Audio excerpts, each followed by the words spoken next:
Bonjour. Didier, Tu vas bien, toi? ça va? Tu vas bien? Bien, et toi? Tranquille? Ça va, ouais. Soyez les bienvenus, asseyez-vous. Ouais. Allez. Non, fonctionnaire, ça va bien? Bonjour.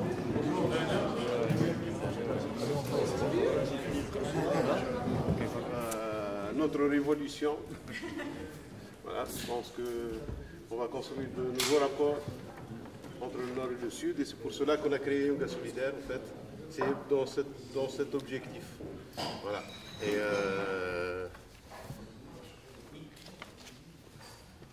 on s'est rencontrés, je crois, il y a 2 mois et demi, 3 mois, à la mairie de Saint-Denis. Nous avons été dans un débat concernant la révolution tunisienne, où il y avait Kamel Jendoubi, qui était le président de l'ISI, l'instance supérieure indépendante pour les élections en Tunisie.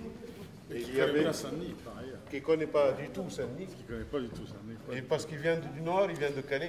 C'est ça. Il y avait quand même des gens de Saint-Denis qui étaient là, il y avait beaucoup de gens de Younga Solidaire qui étaient présents à cette réunion. Et puis on a commencé nos contacts avec la mairie. Nous avons rendez-vous le 9 mars avec M. Ribé pour voir comment on va collaborer ensemble dans l'avenir. Nous, ce qui nous intéresse, en fait, ce n'est pas des aides classiques, de la coopération classique. Ça veut dire on va injecter de l'argent dans le Sud et en attendant la prochaine crise. Ce qui nous intéresse plutôt, c'est créer une coopération à long terme où tout le monde sera gagnant dans l'affaire. Je veux dire, même financièrement, nous voulons, par exemple, il y a eu une proposition de créer un centre de vacances à la région de Mahrs. S'il est possible de faire ensemble, d'imaginer une espèce d'un petit village, parce que nos enfants aussi, quand ils rentrent au bled, ils s'ennuient. Ça veut dire que nous avons nous avons tous des enfants, la majorité ici. Toi aussi? Oui, j'ai eu un 4e, M. Payard, qui a 1 mois et 10 jours, là, aujourd'hui. Après la Révolution, je pense qu'il faut en faire des enfants. On en a besoin. Et voilà, alors je pense que pour eux, c'est vrai qu'ils s'ennuient au bled. Nous avons 2 hôtels à Mahrs où il y a 2 piscines. Alors pour aller amener votre gosse à la piscine, on paye à peu près 3 dinars. Il mange une pizza à 10 dinars. En attendant qu'ils finissent, machin, ça coûte une fortune. On aimerait bien créer un centre de vacances où, quand on va là-bas, ça revient à un prix correct, etc. Et puis qu'il y ait de l'espace pour d'autres activités que la piscine. Et, voilà. Et en plus, créer l'attachement au pays d'une nouvelle manière. Je pense que le prolongement entre le Nord et le Sud aujourd'hui est nécessaire. Il est là, on n'a pas le choix de toute façon. On n'a pas envie que nos enfants débarquent ici avec des barques sur Lampedusa. Nous avons besoin de construire des relations différentes. S'il y a besoin de venir ici, on viendra d'une manière plutôt digne. Et nous avons besoin de vous aussi là-bas. Nous avons besoin des Français et d'autres pays du Nord pour la construction du Sud. Mais que ça se construise d'une nouvelle manière. Ça veut dire qu'on change les rapports.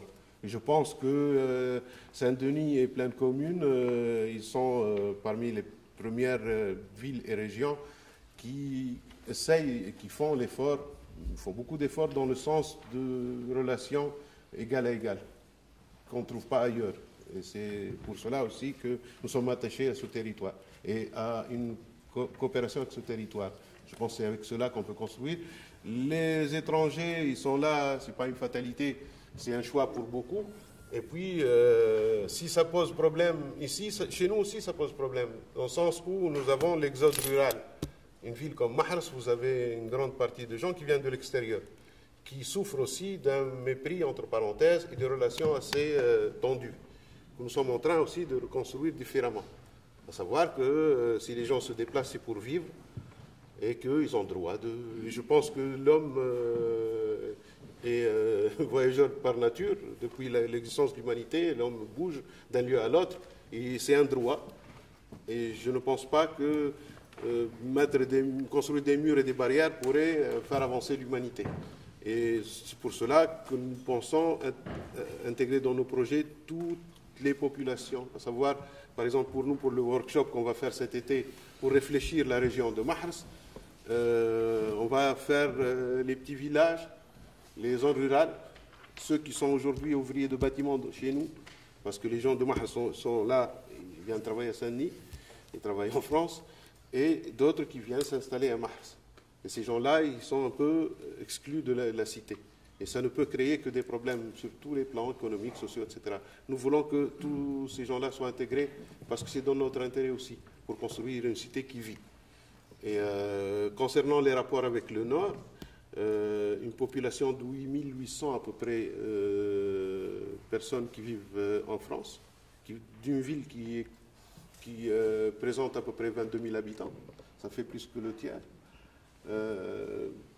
Ils rentrent pour l'été, mais ils rentrent aussi pour la retraite. Et d'ailleurs, nous avons une réunion le 14 mars à Mahs. Nous allons inviter les retraités qui vivent au pays, qui ont leurs enfants qui sont là. C'est ce lien-là, c'est cette passerelle que nous voulons développer. Qu'elle ne soit pas...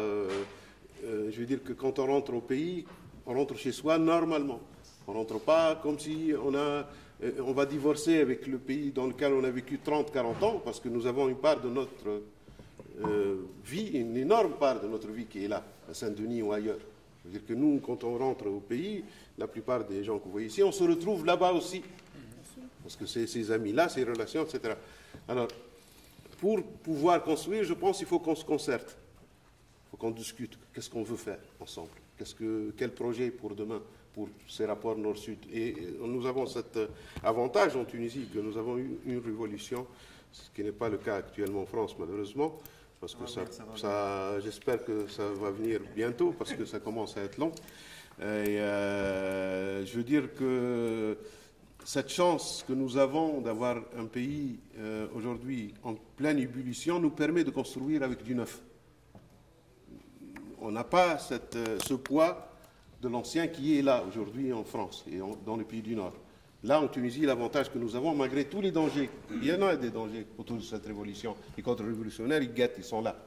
Mais je pense que nous avons une opportunité aujourd'hui pour construire quelque chose de nouvelle. Par exemple, le projet Lyonga Solidaire, c'est de créer que les citoyens soient l'initiateur de sa vie. Si on fait un workshop de 10 jours dans une ville où on veut faire participer les acteurs économiques, sociaux, culturels, etc., c'est pour qu'eux, ils donnent leurs avis sur leur avenir, l'avenir de leur cité.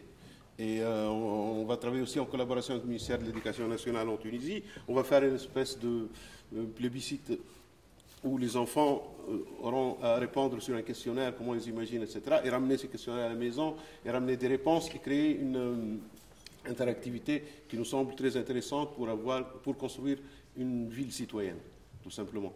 Et concernant la collaboration avec Saint-Denis, on verra avec la réunion avec M. Ribé qu'est-ce que ça peut donner, et je pense qu'on pourra construire un avenir commun. Voilà. Je vous remercie. Parce que...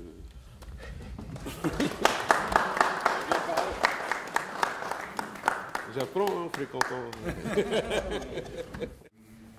L'intérêt de cette rencontre, même si elle est assez éphémère, est aussi de consolider ce dont on m'a parlé à Monsef depuis un moment, sur effectivement quelle perspective après la révolution, non pas de s'ouvrir comme ça pour soi. Moi, j'ai un premier intérêt, c'est de voir beaucoup de citoyens dionysiens présents ici, et donc c'est pas en dehors de Saint-Denis, c'est au contraire, c'est quelque chose qui se fait dans l'attention à ce qu'on peut construire dans une ville comme Saint-Denis, avec sa diversité de gens qui font Saint-Denis, et de construire dans l'écoute et dans le prolongement de ce que sont les Dionysiens. Donc, dans le prolongement de ce que sont les Dionysiens, donc il y a la révolution en Tunisie, et puis il y a comment on accompagne, comment on est utile, mais j'allais dire de façon égoïste, comment on est utile à Saint-Denis, parce qu'en fin de compte, le citoyen tunisien qui fait sa vie à Saint-Denis, s'il n'y a pas de prolongement au pays, il est un peu... il boite, enfin, il y a quelque chose qui ne va pas. Donc... après, Saint-Denis est plutôt ouvert sur le monde. Au-delà de la formule, c'est aussi être concret, savoir comment on peut être le plus efficacement possible aidant sur la construction de pays d'origine, Et puis, c'est aussi l'ouverture de Saint-Denis vers l'ailleurs, puisqu'on a autant de gens qui font Saint-Denis, donc il faut aussi pas simplement un retour marchand, mais un retour de construction de la société telle qu'elle est aujourd'hui. Donc c'est aussi cette ouverture est absolument nécessaire pour faire Saint-Denis. Encore une fois, donc on a besoin de savoir ce qui se passe ailleurs, d'où sont les populations qui font Saint-Denis, et puis de construire avec eux l'avenir. Voilà. Donc, je trouve, j'étais tout à l'heure, on présentait un peu le programme sur le 50e anniversaire de l'indépendance de l'Algérie, puisque bon, c'est quelque chose qui a marqué la France, et on a besoin aussi d'expier, parce qu'encore il y a des relents colonialistes, il y en a pas mal. On a vu Sarkozy revenir sur les idées les plus réactionnaires dans ce domaine encore dernièrement. Donc il faut absolument travailler l'histoire, les 50 ans nous permettent de travailler l'histoire, mais que ça serve aujourd'hui les constructions nouvelles. Mais, voilà, donc sur la démarche que vous construisez sur Yonga Solidaire, moi je ne sais pas bien encore comment le dire, parce qu'on ne connaît pas suffisamment nous-mêmes les choses. Donc, bien évidemment, il faut avoir un temps d'immersion avec vous sur place et essayer de bâtir ce que peuvent être des rapports touristiques, d'échange, pas seulement touristiques, de compréhension, de bâtir, on dit des deux rives de la Méditerranée, c'est-à-dire voilà, donc il faut absolument, mais on sait que c'est hyper important ici. On est la ville, la Méditerranée la plus loin de la côte, en fin de compte, ici. Donc il faut ramer un peu pour aller jusqu'à la côte, mais et donc on a certainement plein de pistes de construction solide en fin de compte, puisque déjà la vie des uns et des autres fait qu'on se connaît, qu'on se rapproche et qu'on s'apprécie dans les constructions quotidiennes. Donc c'est ça qui est quand même le plus solide. Je pense que là, nous sommes en train de préparer une visite du Conseil régional des Pays de la Loire avec M. Oxiette, président de la région. Et je pense que c'est le président des régions de France aussi. Peut-être, oui. Il y a une visite qui va se dérouler la semaine du... en fait, on partirait le 13 mars jusqu'au 18 en Tunisie avec une délégation de la région pour essayer de voir les possibilités de coopération. Et il y a la journée du 14 qui va se passer à Mahrs avec toute la délégation. Il y aura une visite du terrain, de voir ce qui se passe dans la ville, avec des rencontres avec la société civile. Et l'après-midi, il y aurait une réunion publique dans laquelle seraient présents représentants ou peut-être le ministre du Développement international, plus le gouverneur et toutes les autres autorités régionales, afin d'essayer de voir les pistes, comme tu dis, de coopération avec la ville ou la région de Mahrs. Et puis, nous aimerions bien que ce genre d'initiative se construise aussi avec Saint-Denis ou avec plein de communes dans les mois qui viennent, si on peut organiser une délégation qui partirait d'ici, une visite qui peut durer 2-3 jours, et de voir de près ce qui se passe et ce qui pourrait être construit. Je pense que nous avons tous intérêt à cela. La région de Pays de la Loire, en Pays de la Loire, nous sommes à peu près 3000 de Mahrs, entre Nantes, Angers, Le Mans et les villes voisinantes. Nantes surtout. Nantes, oui, moi j'y suis. Non, la ville où il y a le plus de monde, c'est Angers. Voilà. Nantes, Angers et Le Mans. Et les gens sont très actifs dans cette région-là, les gens de notre région. Et comme je répète, nous voulons que ce soit un prolongement. Nous ne voulons pas que ce soit juste un intérêt, comme tu dis, financier ou quoi que ce soit. Non, le prolongement de la vie de quelqu'un et de plusieurs. Je veux dire que, par exemple, si vous prenez les mariages mixtes dans la communauté mahresienne, ils sont énormes. Je veux dire, ils sont mariés avec des Français, qu'ils soient originaires de Maghreb ou des Français, des Souchiens, comme disait l'autre. Il y a des rapports très forts qui existent. Sauf que tant qu'il n'y a pas de prolongement naturel des rapports plus naturels, c'est-à-dire quand on se déplace, on prend l'avion de Paris et on descend à Sfax, qu'il n'y a pas toute cette complication de frontières, etc., je pense que les choses iraient beaucoup mieux. Sur tous les plans, hein, je ne pense pas que la frontière, il n'y a pas que le contrôle douanier. Il y a le fait que, par exemple, une Française, aujourd'hui, ne peut pas, qui est mariée avec un Mahrésien, ou un Français qui est marié avec une Mahrésienne, n'a pas le droit d'avoir une maison à son nom aujourd'hui, par exemple. Et du coup, ça crée des problèmes de ménage énormes, dans le sens où on construit une maison au bled, sa femme ou son mari lui dit « Mais attends, et moi dans l'affaire, si on divorce demain, qu'est-ce qui se passe ?» Et c'est normal, je pense, psychologiquement. Nous sommes en train de nous battre aujourd'hui, même par rapport au Parlement et à la Constituante, d'imposer cette nouvelle loi que un couple, c'est un couple, ou même pas. Je veux dire qu'un Français qui veut vivre en Tunisie, pourquoi je veux dire que les hommes d'affaires peuvent acheter la moitié du pays, mais un citoyen n'a pas le droit d'avoir sa petite maison ou la moitié d'une maison pour vivre avec sa femme et ses gosses. C'est un peu aberrant. Par exemple, ces frontières-là, il faut les casser pour faciliter la relation.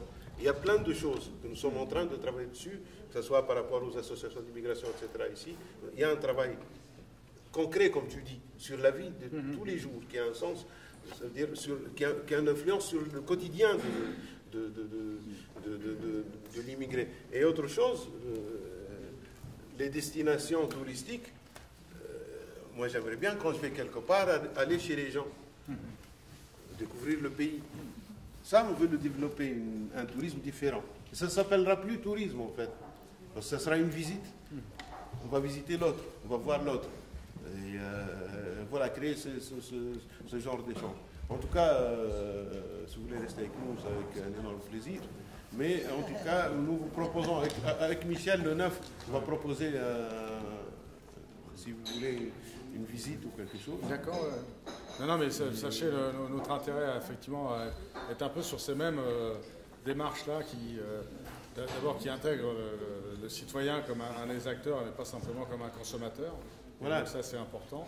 Et donc, on est plutôt tenu dans notre démarche à être dans cet état d'esprit, de construire de cette façon-là les rapports qu'on peut avoir d'un bout à l'autre de la planète, et en tous les cas, pour ce qui est de la Méditerranée, d'avoir quelque chose qui soit de construction solide. Et construction solide veut dire qu'on puisse, nous, y participer. Donc, c'est pas simplement acheter des billets d'avion ou des prestations. Donc, il faut effectivement qu'on soit plus dans ce domaine-là. Donc, on est plutôt attentif à cette démarche-là.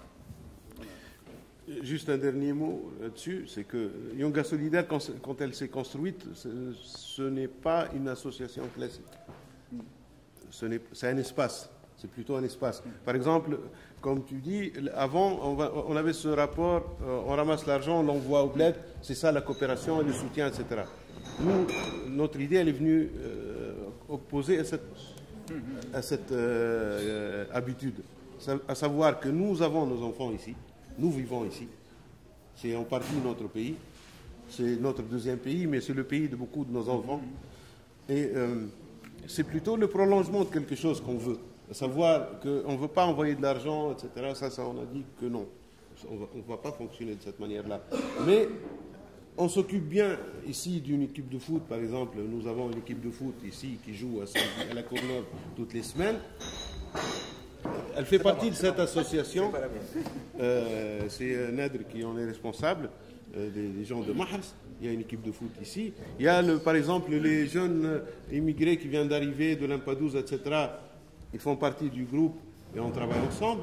On organise des tournois, des soirées, etc.